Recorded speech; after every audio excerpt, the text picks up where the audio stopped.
Ką čia šefukė gamino? Bananų duona, kukurūzinė bananų duona. Tai mes įdėjome bananą, sutrynėme, įdėjome kiaušinio, aliejaus, agavos sirupo, įdėjome avižų pieno, įdėjome kukurūzų miltų ir įdėjome pagardinimui vanilės ekstrakto. Taip. Ir šausime į orkaitę. Ir dar įdėjome kubelį supjaustytą bananą. Kubelį supjaustytą bananą. Supratau, nu žiūrėsim, kas čia gausis.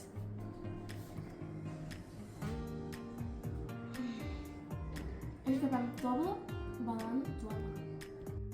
Patiko kukurūzinės bananų duonos receptas, spausk like, dalinkis su draugai ir rašyk komentare daugiau receptų. Jeigu reikalinga ne tik tai receptai, bet iš esmės ieškai pagalbos, kad turėtum daugiau energijos, numestum nereikalingus kilogramus, pagerintum savo sveikatą, tai kreipkis drąsiai į mane. Pirma konsultacija nemokama, vedu individualias mentorystės, kurių metu sekdama tavo mitybą ir gyvenimo būdą padedu tau pasiekti savo tikslų ir jausti žvalesniam, geresnės nuotaikos, turėti normalų kūno svorį ir išvengti lėtinių neinfekcinių ligų. Kreipkis, nedvejok.